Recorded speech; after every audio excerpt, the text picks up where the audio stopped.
Assalamualaikum warahmatullahi wabarakatuh. Ketemu lagi dengan saya Mama Ainun. Kalian bisa memanggil saya Ibu Ainun, Mama Ainun, atau Emak Nun.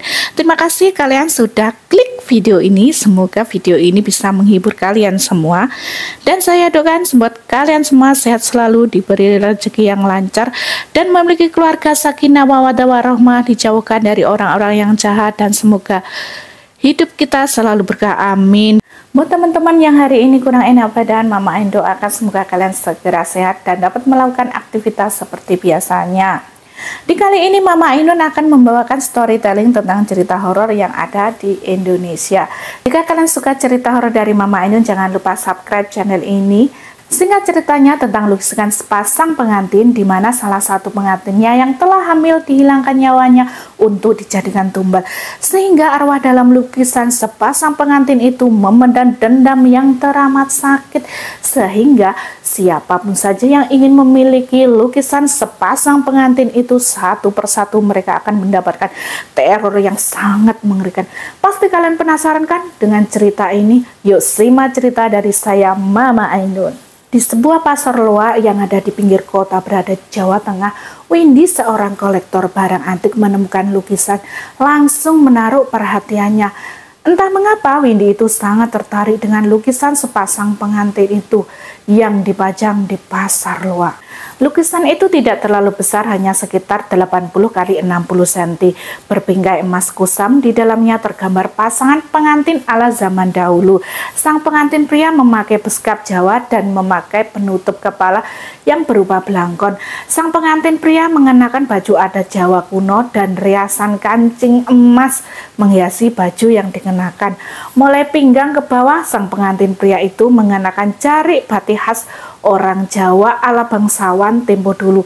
Sedangkan sang pengantin wanita mengenakan kebaya putih dan jarik Jawa dengan sanggul besar dan riasan klasik yang menghiasi kepalanya. Dalam lukisan itu, pengantin pria dan pengantin wanita yang dalam lukisan itu hanya tersenyum samar.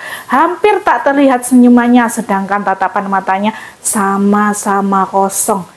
Tapi entah mengapa Windy merasa terpanggil memiliki lukisan sepasang pengantin itu. Harganya pun tidak terlalu mahal untuk ukuran lukisan klasik tempo dulu, hanya berkisaran 150.000. Bukankah itu harga yang tidak masuk akal sekali? Bukankah lukisan klasik itu seharusnya dibanderol dengan harga mahal? Tapi entah mengapa lukisan itu dibanderol dengan harga yang sangat murah. Kata bapak penjualnya, lukisan ini adalah lukisan yang sudah lama, Mbak, dari rumah kosong yang sudah lama dikunci. Tapi katanya pernah bikin orang sakit setelah membawa pulangnya. Justru Windy menjawab, itu hanya mitos aja, Pak. Sampean kok begitu percaya banget dengan cerita-cerita tahayul? Akhirnya Windy membawa pulang lukisan pengantin itu dan menggantungkannya di ruang tamu, persis di dinding sebelah sofa yang biasa Windy duduki. Saat malam tiba, tiba-tiba Windy bermimpi, dan mimpi tersebut Windy berada di sebuah ruangan yang sangat gelap dan dekorasi pernikahan tempo dulu atau pernikahan dalam adat Jawa. Di situ terlihat ada sebuah lilin yang menyala sangat redup. Di tengah ruangan, sang pengantin wanita dari lukisan itu tampak terlihat berdiri menangis terseduh-seduh. Tapi sayangnya sang pengantin wanita itu tidak mengeluarkan suara. Cairan merah pun mengeluar mulai dari bibirnya, tangannya terjulur ke arah Windy seolah-olah dia seperti mau meminta tolong kepada Windy. Keesokan harinya Windy mulai merasa tak nyaman setiap malam tiba. Windy terbangun sekitar pukul jam 2.30 pagi dan ia hampir setiap hari, bukan karena dia mendengar suara-suara aneh, tapi karena perasaannya setiap jam 2.30 itu dia merasa seperti ada seorang yang telah menatapnya saat tidur di atas ranjang. Windy pun mulai menyadari bahwasanya mata dalam lukisan pengantin wanita itu mulai bergerak-gerak. Awalnya hanya ilusi, tapi lama-lama kok posisi kepalanya sang pengantin wanita sedikit menoleh ke kanan, seakan-akan mengikuti arah sofa tempat Windy biasanya duduk. Lebih parahnya lagi, entah mengapa tamu-tamu yang berkunjung ke rumah Windy pun mulai mengeluh. Satu persatu kata mereka. Dalam keluhan itu mereka berkata, lukisan ini bikin merinding ya, Win. Seolah-olah matanya berkata kepadaku seperti orang marah. Pada suatu malam, seorang teman dekat Windy yang bernama Denny menginap di rumah Windy. Denny pun tak percaya dengan yang diceritakan tahayul atau mistik. Malah Denny pun justru ingin tidur di bawah sepasang lukisan pengantin itu supaya Windy malam itu tidur lebih nyenyak dan tenang. Keesokan paginya Denny ditemukan tidur di atas sofa dengan bekas cakaran di bagian leher dengan keadaan matanya yang terbuka lebar, dan Denny pun justru ia tidak pernah berbicara selama 3 hari 3 malam. Ketika akhirnya Denny bisa mengeluarkan kata-kata, justru Denny tidak berani berkata seperti biasa. Dia justru berbisik pelan kepada Windy. Si pengantin wanita itu, dia bilang kepadaku bahwasanya saat malam pertama pernikahan mereka, si pengantin wanita itu justru mendapat perlakuan kasar dan dihilangkan nyawanya. Winnie pun mulai penasaran dan ia pun mulai menyelidiki asal-usul lukisan sepasang pengantin itu. Dengan bantuan kolektor dari komunitas kolektor, Windy menemukan informasi mengejutkan. Informasi itu menyebutkan bahwasanya lukisan itu dulunya dimiliki oleh seorang wanita yang bernama Roro Ayu, pengantin muda dari keluarga terpandang di era 1940-an. Roro Ayu dinikahkan secara paksa dengan sepupunya sendiri ya teman-teman, hanya demi menyatukan harta warisan keluarga agar tidak dipecah belah. Tapi sayangnya saat malam pertama Roro Ayu berubah menjadi sangat mengerikan. Sang pengantin wanita yang bernama Roro Ayu itu diperkaos teman-teman secara paksa, lalu sang pengantin pria melingkarkan kedua tangannya di leher sang pengantin wanita yaitu Roro Ayu, sehingga Roro Ayu tidak bisa bernapas dan akhirnya Roro Ayu harus kehilangan nyawanya di tangan sang suaminya sendiri teman-teman. Menurut cerita bahwasanya Roro Ayu itu tidak mau menurut atau tidak mau tunduk kepada pasangannya. Setelah itu jasad Roro Ayu dibakar sehingga hangus sampai menjadi abu, dan sang suami akhirnya pergi meninggalkan rumah dan menghilang begitu saja sambil membawa serta satu-satunya lukisan mereka. Akhirnya lukisan itu berpindah tangan dan konon siapapun yang menyimpan lukisan itu akan mengalami penglihatan mimpi buruk dan mengalami teror-teror yang sangat mengerikan. Windy pun memutuskan untuk membakar lukisan itu, akan tetapi belum sempat melakukan, Windy pun kembali bermimpi teman-teman. Kali ini lebih nyata dari yang sebelumnya. Dalam mimpi itu Windy bertemu dengan seorang Roro Ayu. Roro Ayu muncul dengan wajah yang setengah terbakar teman-teman, dengan wajah yang mengerikan. Roro Ayu mengenakan kebaya compang-camping dan Roro Ayu pun berkata dengan suara serak kepada Windy, "Aku tidak ingin dilupakan. Lukisan ini adalah satu-satunya bukti bahwasanya aku pernah hidup di dunia ini. Jangan hancurkan lukisan ini. Bantu aku untuk membalas dendamku." Itu kata si Roro Ayu. Saat pagi hari tiba, Windy terbangun dengan tangan penuh luka, cakaran, dan seutas rambut yang sangat panjang, yang bukannya merupakan rambut milik Windy. Rambut itu tergantung di atas bantal Windy. Saat malam tiba, Windy mencoba membakar lukisan itu di halaman belakang rumahnya. Akan tetapi api tidak mau menyala, bahkan bensin pun tidak mempan untuk membakar lukisan itu teman-teman. Justru yang terbakar pohon mangga di samping rumah, dan di batang pohon itu muncul bekas wajah mirip pengantin pria dalam lukisan itu. Matanya kosong dengan tatapan yang tajam. Windy pun akhirnya membawa lukisan itu ke seorang spiritualis. Sang spiritualis itu pun berkata kepada Windy, arwah ini tidak bisa dibebaskan dengan bara api, bisa ditenangkan jika dendamnya terselesaikan. Windy, saat Windy menanyakan bagaimana cara menyelesaikan permasalahan ini kepada spiritualis tua itu, lalu spiritualis tua itu berkata, temukan keturunannya dan tanyakan kepada mereka siapakah yang menyimpan bekas darah Roro Ayu itu. Beberapa minggu kemudian, Windy berhasil menemukan cucu dari saudara laki-laki pelaku pembunuhan, yaitu keturunan dari sang pengantin pria. Saat ditunjukkan foto Roro Ayu, Dan kisahnya justru wanita itu menangis terseduh-seduh. Lalu ia berkata, "Saya tahu cerita dalam lukisan ini dari almarhum nenek saya, Mbak. Akan tetapi keluarga kami selalu mengubur dalam-dalam cerita mereka. Yang dimaksud itu adalah Roro Ayu dan sang suami." Hari itu juga keluarga dari sang pengantin pria mereka membuat permintaan maaf secara ritual di bekas lokasi rumah Roro Ayu dahulu yang pernah ditinggalin mereka berdua. Malam itu Windy pun bermimpi sekali lagi bertemu dengan Roro Ayu. Saat itu juga Roro Ayu duduk di ranjang. Dengan wajah kini yang lebih tenang, ia menunduk tersenyum dan berkata kepada Windy, "Terima kasih ya Win, sekarang aku bisa tidur tenang."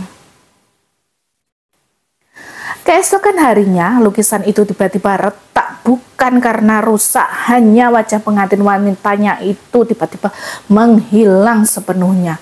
Itu hanya sang pengantin pria yang tersisa terlihat dalam lukisan itu. Sang pengantin pria menunduk dalam bayang-bayang yang semu. Sejak peristiwa itu, Windy pun sudah tidak pernah diganggu ataupun diteror lagi ya teman-teman. Ketika Windy itu tertidur di malam hari.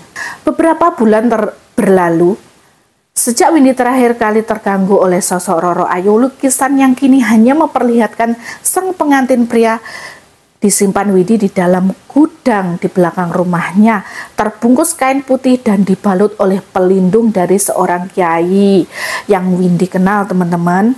Tidak ada lagi mimpi buruk yang selalu menelor di setiap tidurnya Windy. Windy pun sudah tidak mendengar suara-suara aneh lagi teman-teman. Bahkan ketika malam hari tiba, Windy sudah tidak ada lagi sesosok yang selalu menatapnya di pertengahan malam.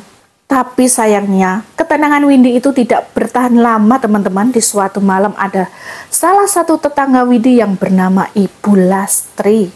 Ibu Lastri datang tergopoh-gopoh yang menghampiri Windy dan Ibu Lastri pun berkata, "Mbak Windy, maaf mengganggu malam-malam. Tadi saya menyapu halaman rumah. Saya kok melihat laki-laki memakai belangkon dan beskap dan mengenakan pakaian adat Jawa kuno berdiri di depan gudang belakang rumah sampeyan ya Mbak Win. Wajahnya pucat sekali loh Mbak. Saya panggil-panggil malah dia hilang."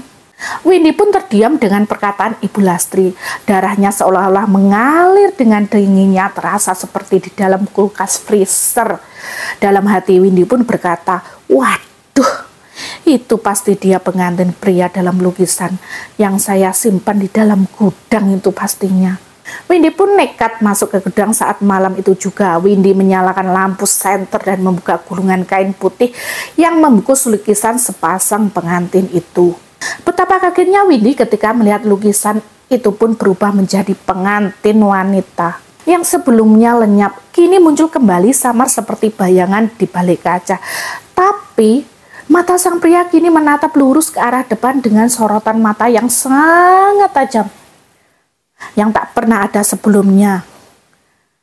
Di pojok bawah lukisan ini ada tulisan kecil yang berwarna merah tua seperti goresan darah manusia teman-teman.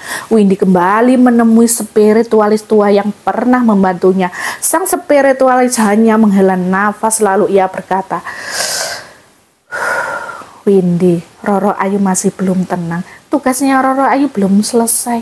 Roro bukan satu-satunya korban dalam peristiwa itu. Masih ada lagi korban lainnya." Dengan ritual khusus dan media dupa hitam, sang spiritualis itu mencoba memanggil arwah Roro Ayu. Justru dalam penglihatan Windy, Roro Ayu muncul lagi dengan wajah yang sangat pucat sekali. Roro Ayu memeluk seorang gadis kecil yang berdarah-darah.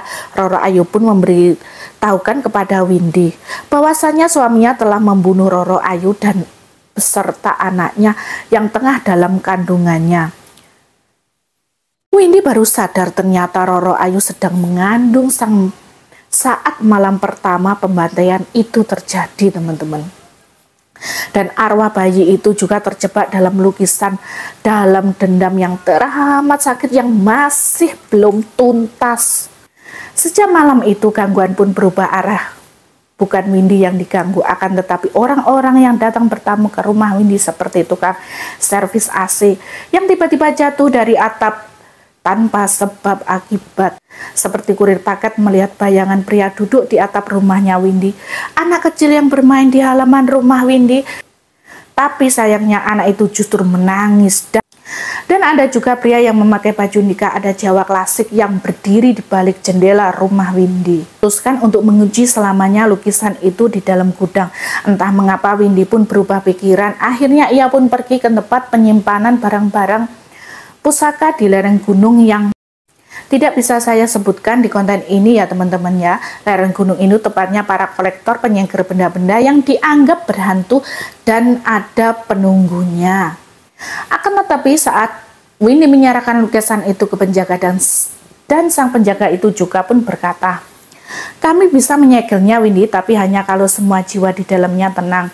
Yang ini masih gelisah, apa kau sudah siap menerima konsekuensinya Windy?" Windy pun mengangguk, tapi saat hendak pergi penjaga itu pun berbisik lagi, "Windy, kalau kau mendengar suara gamelan di malam Jumat, jangan buka pintu karena itu bisa membahayakanmu." Tapi sayangnya Windy sudah tidak sanggup lagi merawat lukisan sepasang pengantin itu dan akhirnya Windy memutuskan untuk menitipkan lukisan itu di tempat penyimpanan benda-benda pusaka di suatu tempat yang tidak bisa saya sebutkan di konten saya. Yang pasti di sebuah gunung yang khusus untuk menyimpan barang-barang antik kuno atau benda-benda pusaka. 2 tahun kemudian di tempat penyimpanan benda-benda pusaka ada seorang asisten penjaga yang baru sedang membersihkan rak-rak di tempat penyimpanan benda-benda pusaka. Sang penjaga itu menemukan lukisan yang dibungkus sangat rapi sekali. Rasa penasaran sang penjaga itu pun mulai mengguncang dan saat penjaga itu mengintip dari balik kain putih yang membungkus lukisan sepasang pengantin itu, tiba-tiba lukisan sepasang pengantin itu berubah lagi. Sekarang ada 3 sosok dalam lukisan itu. Terlihat ada sang pengantin pria, pengantin wanita, dan anak kecil di tengah mereka berdua atau di tengah pengantin wanita dan pengantin pria. Anak kecil itu menggunakan kemben. Kemben adalah pakaian yang biasa dikenakan untuk anak kecil di zaman dahulu kala, terutama ada Jawa.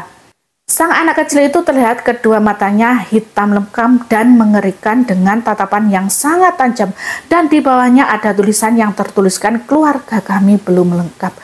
Sejak saat itu asisten penjaga tidak pernah kembali bekerja untuk menjaga pusaka, dan sejak saat itu di rak paling pojok gudang penyimpanan terdengar gamelan lirih setiap malam Jumat Kliwon.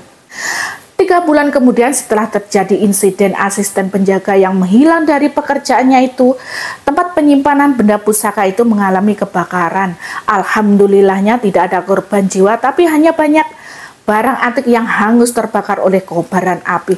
Tapi justru anehnya satu benda tidak tersentuh api sedikit pun.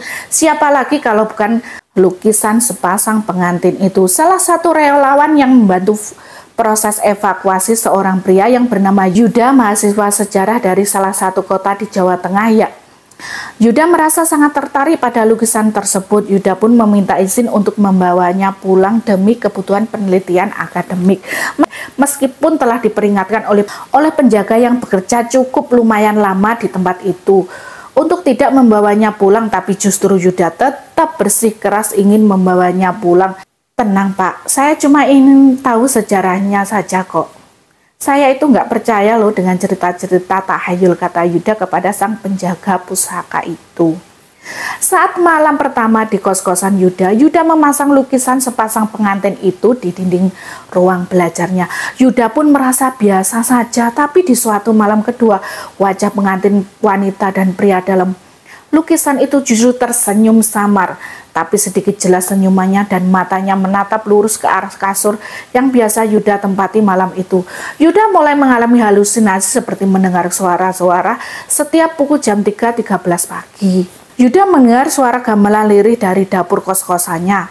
Yuda pun sempat mengira itu tetangganya, tapi setelah bertanya pada penghuni lainnya, ternyata mereka justru tidak mendengarkan bunyi gamelan itu. Di suatu malam, suara gamelan itu terdengar diiringi suara perempuan yang tengah bersenandung seperti lagu-lagu Jawa kuno tempo dulu.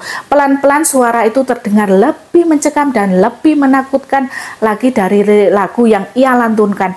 Dan dia menyanyikan berulang-ulang kali. Kalimat-kalimatnya itu bersuarakan, "Romo, kenapa kowe mateni aku?" Dalam bahasa Indonesia yang yang diartikan, "Ayah, mengapa kau membunuhku?" Saat itu Yuda merekam suara itu, tapi saat memutar ulang rekaman yang terdengar hanyalah suara tangis seorang bayi kecil yang sangat menyayat hati.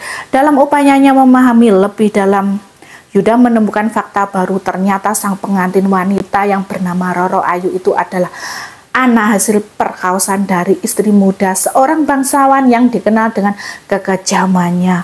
Pernikahan Roro Ayu pun bukan hanya demi menyatukan harta warisan dan kekayaan, tapi juga sebagai tumbal. Dulu ada kepercayaan kuno bahwa pernikahan saudara antara keluarga saudara dapat menyegel kekuatan leluhur agar tidak hilang. Tapi agar berhasil harus ada nyawa yang dikorbankan di saat malam pertama perkawinan itu. Dan ternyata Roro Ayu dan bayinya adalah korban dari tumbal itu, teman-teman. Dan arwah Roro Ayu beserta anaknya masih gentayangan karena ritual itu belum terselesaikan. Masih ada satu lagi yang mereka incar, yaitu keturunan dari bangsawan. Dan ternyata Yuda adalah cicit dari istri sah bangsawan itu. Dari saudaranya masih jauh. Kos-kosan Yuda berubah menjadi tempat yang sangat aneh.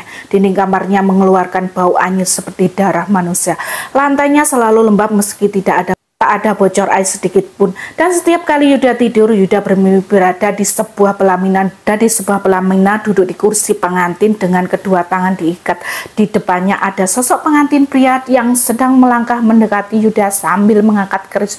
Dan di belakangnya pengantin pria itu adalah Roro Ayu yang sedang menangis sambil menutupi mata anaknya yang masih kecil. Malam keempatnya Yuda terbangun karena keris kecil tergeletak di bawah kasurnya. Ini bukan mimpi lagi. Yuda akhirnya mengembalikan lukisan sepasang pengantin itu dan memasukkannya ke dalam peti kayu, dan memaku peti kayu itu dan mengujinya dengan mantra khusus pelindung dari seorang abdi dalam keraton yang ada di Jawa Tengah. Akhirnya Yuda memutuskan untuk mengubur lukisan sepasang pengantin itu. Namun sebelum mengubur peti kayu itu di tanah keramat, ia mendapatkan bisikan langsung dari telinganya Yuda.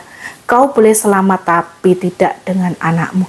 Padahal saat itu Yuda belum menikah, tetapi sejak malam itu Yuda selalu bermimpi melihat seorang gadis kecil berambut panjang berdiri di balik pintu kamar kos-kosan, dan wajahnya itu mirip sekali dengan Roro Ayu. 7 tahun telah berlalu. Yuda menyimpan lukisan sepasang pengantin itu di peti kayu dan menguburnya di tanah keramat.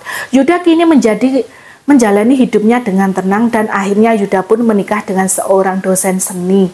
Dan hasil dari pernikahan mereka, Yuda dan sang istri memiliki seorang putri bernama Larissa. Larissa yang baru berusia 5 tahun. Larissa adalah anak yang cerdas, cantik, dan ceria. Tapi sejak usianya 4 tahun, Larissa sering berbicara sendiri, terutama saat menjelang maghrib. Yuda sempat mengira itu sekedar teman imajinasi anaknya. Namun suatu malam Larissa menunjukkan ke jendela dan berkata kepada ayahnya Yuda, "Ayah, Tante Roro Ayu bilang nanti malam ayah harus datang ke pesta pernikahan. Katanya kerisnya sudah diasah." Mendengar Larissa berkata seperti itu, Yuda pun terpukau, dan kalimat perintah yang diucapkan dari mulut kecil anak Larissa. Padahal selama ini Yuda tidak pernah menyebutkan nama Roro Ayu di depan Larissa. Sang anak kecil Larissa mulai sering menggambar hal-hal yang aneh. Dalam gambar itu sesosok pengantin wanita tanpa wajah berdiri di pelaminan memegang tangan seorang pria. Sosok itu pun berwajah yang cukup mengeri, di mana mata dan telinganya bercucuran darah kental. Pada halaman lain di buku gambar Larissa menggambar sebuah peti kayu yang dikelilingi dengan garis merah, dan di bawah peti itu tertuliskan ejakan masih kacau yang bertuliskan, "Jangan dibuka ayah akan mati." Istri Yuda pun mulai menyadari bahwa anaknya Larissa kini sering berbicara dalam bahasa Jawa kuno. Dalam tidur malamnya, suatu malam Yuda terbangun karena Larissa menyanyikan tembang Macapat dengan nada murung dan penuh kesedihan. Suara itu bukan suara anak kecil. Dari penelusuran Yuda lebih dalam, Yuda mendatangi seorang ahli silsilah Jawa dan membawa lukisan pengantin dengan versi fotokopi. Sang ahli menatap lukisan sepasang pengantin itu dengan sangat lama sekali, dan sang ahli silsilah Jawa itu berkata, "Ini bukan sekedar lukisan, ini adalah penyambung titik, semacam jendela antara dunia mereka dan dunia kita." Sang ahli silsilah itu menjelaskan bahwa Roro Ayu dahulu dibuang dari garis keturunan bangsawan teman-teman, karena lahir dari hubungan gelap, namun garis darahnya masih aktif dan hanya bisa diikat kembali lewat ritual pernikahan antara sedarah yang sama. Dan karena anak Yuda mewarisi sebagian darah itu, arwah Roro Ayu menanggapi bahwasanya Larissa sebagai cucunya, tapi Roro Ayu ingin Larissa bebas atau ingin mewarisi dendamnya. Larissa makin sering menatap ke arah yang sama setiap senja, yaitu ke taman belakang rumahnya, sedangkan di situ terdapat pohon tempat peti lukisan itu dikubur. Suatu hari Larissa duduk di sana diam selama 1 jam. Ketika Larissa berkata kepada ayahnya Yuda, "Tante Roro Ayu marah karena ayah belum datang ke pesta pernikahannya. Kalau ayah tak datang, Tante Roro Ayu akan jemput ayah sendiri." Malam itu Yuda bermimpi lagi dan ia kembali duduk di pelaminan. Kali ini Larissa duduk di sampingnya mengenakan kemben putih kecil walaupun tidak terlihat, tapi tangan mungilnya memegang keris dari belakang. Suara Roro Ayu pun terdengar. Darah harus kembali ke darah. Akhirnya Yuda memutuskan untuk mencari pertolongan terakhir. Yuda membawa Laras ke seorang resi tua yang tinggal di lereng gunung yang ada di Jawa Tengah. Resi itu pun hanya menatap Larissa sebentar lalu berkata, "Anakmu sudah diberi 2 pilihan oleh arwah Roro Ayu, menjadi jalan pembebasan atau jalan pewaris. Untuk memutuskan rantai dendam Roro Ayu, putri kecil Yuda yaitu Larissa harus ikut dalam ritual pelepasan jiwa. Dan ritual itu hanya bisa dilakukan saat malam Jumat Kliwon, tepat pukul jam 3.13 pagi, yang waktu sama dengan munculnya suara gamelan. Namun saat ritual itu dimulai, suara gamelan muncul lebih cepat sebelum jam 3.13. Suara tiupan angin sangat kencang dan dari balik pepohonan terdengar langkah kaki pelan menginjak tanah.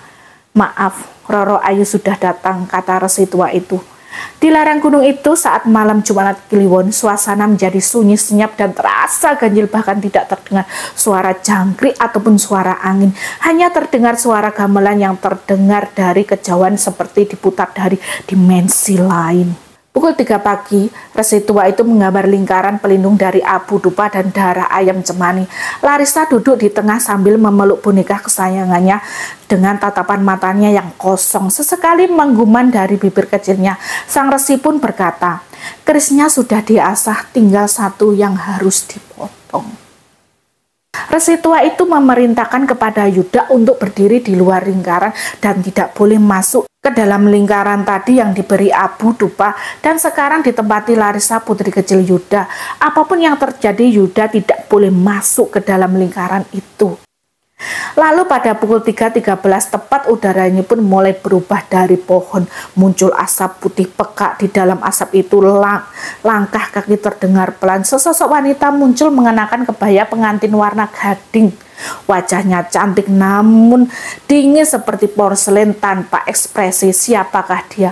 Dia adalah Roro Ayu. Tapi di belakangnya berdiri pengantin pria mengenakan belangkon atau beskat dan ikat kepala khas bangsawan.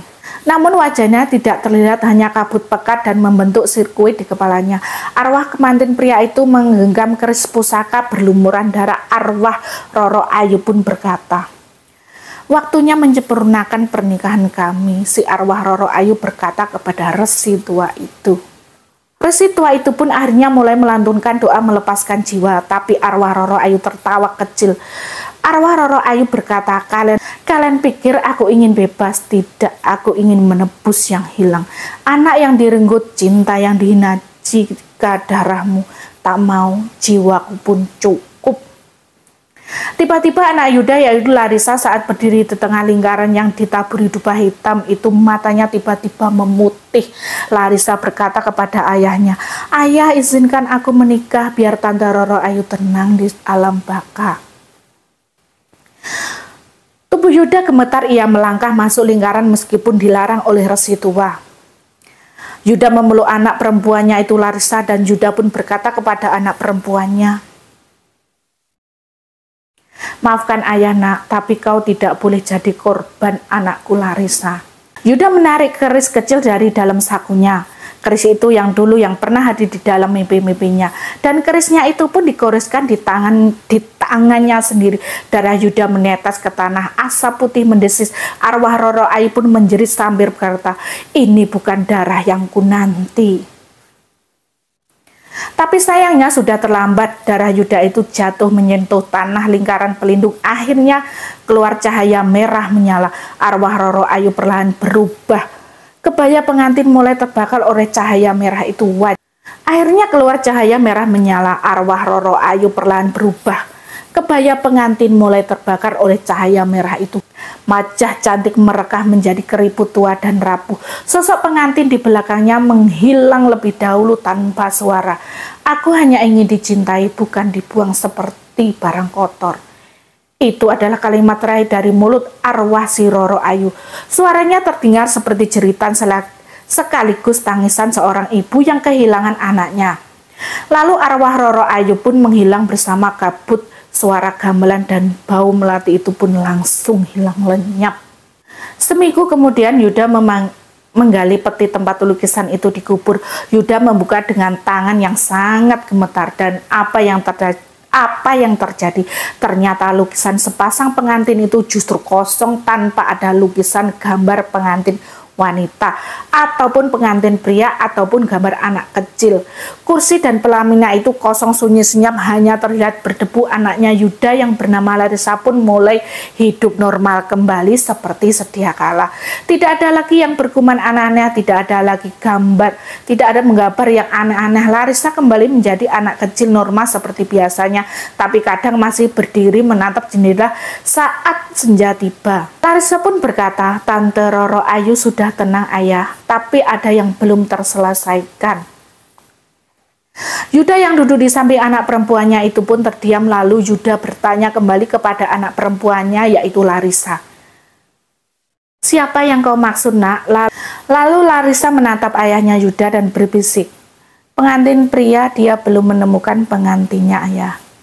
Akhirnya selesai juga teman-teman cerita di hari ini ya teman-teman ya. Jika kalian suka dari cerita Mama Ainun, kalian pencet tombol subscribe dan jangan lupa aktifkan tombol lonceng agar kalian tidak ketinggalan konten-konten Mama Ainun selanjutnya. Disclaimer ya teman-teman, cerita ini saya temukan di sosmed. Menurut kalian cerita ini benar atau karangan saja? Kalian bisa komen di bawah video ini. Sekian dulu video dari saya Mama Ainun. Akhiri dari konten hari ini, kita sambung lagi di hari yang lain. Assalamualaikum warahmatullahi wabarakatuh.